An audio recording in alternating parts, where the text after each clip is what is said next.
Magandang araw mga kaipon! This is Con and I'm your financial advisor. This video is a sequel of our previous video regarding Sun Smarter Life Elite Peso 10. May mga nagtanong din kasi after nila mapanood yung video natin.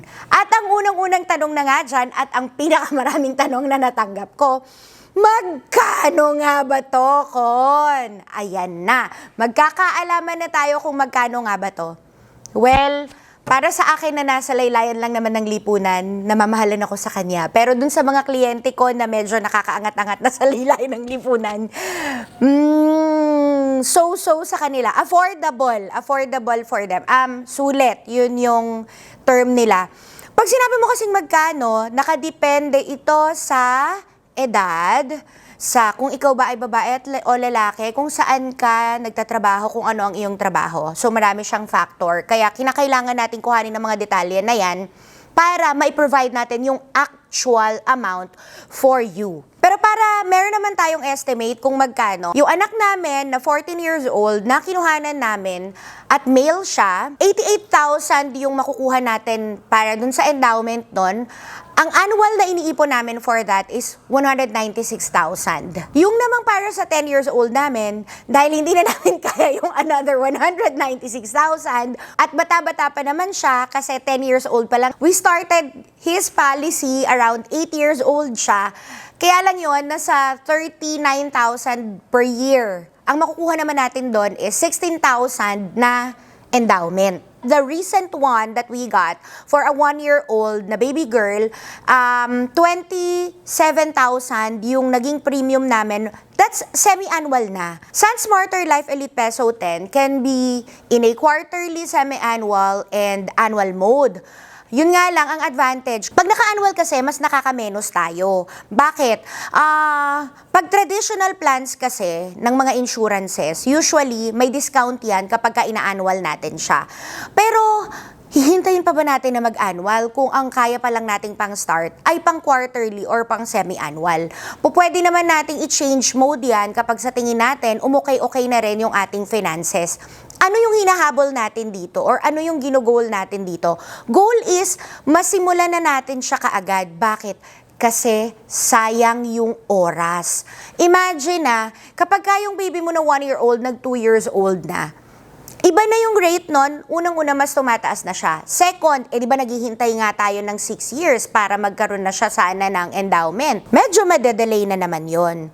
Kaya, mas maganda, decide na kaagad. Kung nabanggit mo, 3 years pa lang yung policy ng mga anak mo na elite. Yes. We started at VUL plans. Pero before pa, bago ako nag-VUL, gusto ko na talaga yung elite. And then, pinag-pray ko talaga na, Lord, pahingi naman po ng budget para po doon. So, during those periods na naghihintay ako, nag-iipon-ipon na ako hanggang sa magawa ko siya na monthly talagang itinatabi ko siya para makapag-annual ako dun sa isang biggest nga namin. Kasi, ang nakikita ko sa kanya sa future, passive income talaga ito. Bakit? Ngayon, tabi ka lang ng tabi at ang mindset na ginawa ko, iniisip ko na yung amount na yon nagtutuition na ng college yung mga bata.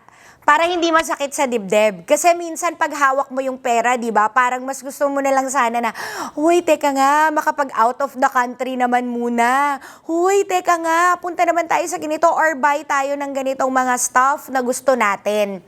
Kaya lang, kung kasing ganun yung gagawin ko or kung ganun yung gagawin namin na family, hindi naman kasi lumiliit ang gastos.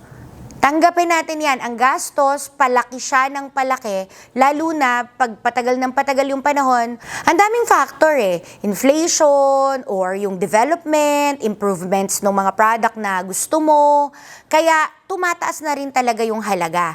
So, ang ginawa ko, niisip ko sa kanya, teka, isipin natin, nagpapatuition na ako ngayon. And then, pagdating ng time na talaga nagpapatuition na ako, yun na yung dudukutin natin para pambayad sa tuition. And another, dahil nga lifetime ito, hanggat buhay yang mga bata na yan, guys, mga kaipon, dire-diretso na yung kuha. So, tama kung ano man yung iniisip nyo, tama. O di graduate na. Naka 4 years na tong mga batang to. Yung passive income na nakukuha namin dyan, nagamit na namin pang tuition. Tama. Graduate na. Syempre, sumusuporta na yung mga, wow, nagparinig sa mga anak. I mean, tapos na sila, so tapos na rin ang tuitionan, di ba? Ano nang gagawin nyo sa 88,000, Kon? Ayun na yung pwede na tayong gumamit nung pera na yon or yung passive income na yon na pang travel fund naman natin. Daddy! Pag travel fund na natin yan, di ba? Kahit nasabihin mo pa na every other year, punta kayo dun sa place na gusto ninyong puntahan, na ang pera galing na lang dun sa perang inipon mo nung araw pa. Kaya paborito ko yung quotation na whatever you sow ba? Ano ba yung una? Sow or reap? So, yun ba yung tinanim mo, yung so? Kaya paborito ko yung kasabihan na what you sow is what you reap.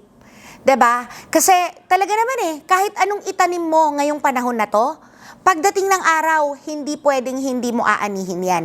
Pero kung wala ka talagang isusube sa panahon na to at iaasa mo na lang pagdating ng panahon na yon, medyo magkakaproblema ka talaga kasi magpapatong-patong na siya.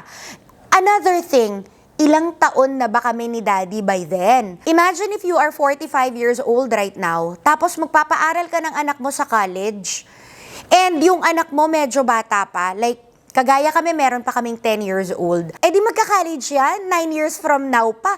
So, mga 55 years old. Tapos, ayun na, 5 years na college, o sabihin mo na, 4 years na college. Senior citizen na kami bago graduate yung anak namin. So, nagtatrabaho pa tayo, di ba? Parang feeling ko dapat sana nag-enjoy na kami nun ni Daddy. So, ang naisip namin ngayon na mas malakas tayo, di ba? Kaya nating magdalawa, 3, 4, 5 trabaho para ipunin na yung mga yan. And then, pagdating naman nung panahon na mga 50 years old na tayo, kahit pa paano, medyo relax-relax na. Tipong, Daddy, lunch tayo sa Singapore. Wow! May pang ganon naman, di ba? So, ngayon, talagang kayod-kayod. Tapos, ipon-ipon naman para sa passive income na yan. Another question is, Kon, ang dami namang platform, bakit pinili mo yung Sun Smarter Life Elite Peso 10? First reason kung bakit, kasi meron siyang insurance na kasama. Whatever happens to me, since hindi na capable magbayad yung mga bata, dahil meron siyang waiver of premium rider, magiging fully paid na yung policy and hindi na kailangan bayaran ng mga anak ko yung balance. O, di ba? Kaya gusto ko nga na may insurance siya nakasama. Hindi ko pa talaga naiipon yung amount na kailangan kong ipunin, pero para meron na akong nakatabi na naka-time deposit whatever happens to me. Yun talaga yung pinakapaborito ko sa kanya. At bumonus pa nga kasi nagkaroon pa ng endowment fund na nagiging passive income nga natin. And ang laki niya kasi 8% siya. Kahit nasabihin mo pa na every 2 years, kita na to ng pera mo na pinag-ipunan mo for the last 10 years at binigyan ka pa ng bonus na ika-6th year pa lang, napapakinabangan mo na. Diba? So ano pang aayawan ko dito? Ang kulang na lang talaga, eto pang ipon. Kaya naman, na-inspire kami na magsipag pa talaga dahil yung kinikita namin, alam namin na may napupuntahan na pagdating ng araw, mapapakinabangan talaga namin. Trinay ko kasi itong i-compare with my MP2. I have MP2 account and nung ina-analyze ko siya, talagang ang arte ko, may pa-Excel file pa ako. Kasi naman, di ba, ang hirap naman kasi talaga kitain ng pera. So, kung meron man tayong maiipon, talagang gusto natin dun sa pinakamaganda na siya mapupunta. Di ba? Yung pinakasulit na mapupuntahan niya. Kaya may Excel file pa ako na ginawa. Naglalagay din ako sa MP2. And then, nung lumabas yung huling MP2, annual 6%. Oo, tama naman na wala din siyang tax. Kaparehas lang din itong sa endowment na hindi na rin babawasan ng tax. Ang naging issue ko lang kasi, paiba-iba siya. So kung halimbawa, ang projection ko dapat naka 8% siya, ang nangyayari, hindi siya nagiging 8%. In short, kung meron akong nakaproject na amount na kakailanganin ko for that period, medyo mahihirapan akong i-project. Hindi lang yun. May dividend pa na binibigay yung company. As of now, 4.6% yung nagiging dividend natin annual. Pero hindi to guaranteed yung dividend hindi guaranteed. Basically, itong Sun Smarter Life Elite Peso 10 na to, ang talagang pinaka-goal ko sa kanya ay maging pang tuition siya ng mga bata. Kasi nga, since kaya ko na siyang i-project kung magkano yung makukuha ko sa kanya, nagkaka-idea na rin ako kung magkano ba dapat yung ipunin dito. And syempre, yung kaya lang din panindigan. 10 years to na ipunan. Tapos, hindi umabot dun sa 10 years na ipunan, nagkakaroon to ng non-forfeiture options na tinatawag. So, either i-advance mo sa company yung dapat na ihulog mo sa kanya, pero syempre may charges yun. Or secondly, magko-close na yung account up to the extent ng nabayaran mo. Tapos, pwede na siya na mag-compute kung magkano yung magiging endowment mo from there. Kaya okay na okay to kasi whatever happens sa future, kunwari talagang hindi na natin kayang tapusin yung pag-iipon sa kanya, may pagpipilian tayo kung anong pwede natin gawin dun sa policy na hindi naman masasayang yung efforts natin nung una. Also, kung sakali naman, halimbawa talagang inalat ka for this period, huwag kang mag-alala kasi we were given 30 days naman na leeway kung sakasakali. Pero syempre, wag na nating paabutin dun sa mga leeway-leeway. Mas maganda kung alam na talaga natin kung ano yung priority natin. Kasi nga, hindi naman to mapupunta sa kung para saan-saan lang di ba? Nilalaan mo to, this is a love money for the future of your children. And your future as well. Dahil nga, di ba, nabanggit ko kanina, pagkatapos nating gamitin to as tuition fees of our children, pwede na tong gamitin na pang life goals. So, sa mga single dyan, kunwari, you started, di ba, nagka-work ka na at 23, and then mag-start ka na inuunti-unti mo siya, kahit yung policy lang muna na pa-entry siya, magugulat ka, 10 years from now, meron ka nang nakukuha na dagdag. O halimbawa na, yung 16,000 na endowment. 16,000, nakakarating pa rin yan ng Boracay, no? Nakakarating pa rin yan ng Palawan. Local, yung mga local trips natin, pwede na siya. Ngayon medyo nagtsaga-tsaga ka ng konti. Diba? Ang kagandahan lang, hindi mo na kailangan i-loan or kuhanin sa 13th month pay mo yung budget na pang leisure mo. Sobrang guilt-free travel talaga yung mangyayari. Diba? Kasi kita na lang siya nung inipon mong pera before Kaya hindi mo rin po pwede sabihin na, kasi may anak ka lang. Hindi. Actually, mas favorable sa'yo na single ka. Bakit? Kasi napapakinabangan mo na kaagad sa mga gusto mong paggamitan talaga sa kanya. You can buy the stuff that you need. For example, you want to upgrade your phone kada 2 taon. Possible. Hindi ka na rin magigilty. Hindi ka na rin mag-home credit. Diba? Hindi mo na rin hihintayin yung 13th month. Diba? Hindi mo na kailangang bayaran dahil ito, pera mo na to, hindi mo inutang to. Pera mo na to. Kita na to ng pera mo na pinag-ipunan mo for the last 10 years at binigyan ka pa ng bonus na ika-6th year pa lang, napapakinabangan mo na. Diba? So ano pang aayawan ko dito? So to wrap up, yung first is yung insurance side niya. Second is yung passive income na nakukuha natin, which is the endowment. Third ay meron pa nga siya na dividend na pwede pa rin nating makuha. Tapos may bonuses kasi yan na hindi masyadong relevant for me kasi parang pa one time lang yon, pero meron pa rin nakukuha, di ba?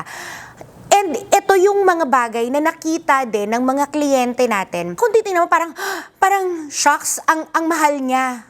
Pero kung hihimay-himayin mo kung ano pala yung kaya niyang i-provide sa atin pagdating ng panahon na hindi na natin kakayanin pagsabay-sabayin lahat ng mga racket natin na meron tayo ngayon, sobrang sulit nga pala talaga siya. And if you think nakatulong itong video na to at sa tingin mo ready ka na para kumuha ng policy na ito, just prepare your government-issued ID. Kapag ka primary siya, isa lang. Kapag ka secondary, kailangan 2. Yan. And the application form, fill upan lang natin siya. And the premium. So, ayun na nga. Kung gusto nyo nang mag-start para sa policy na ito, please don't forget to PM me para schedule natin yan, pag-usapan natin ang future mo. Okay?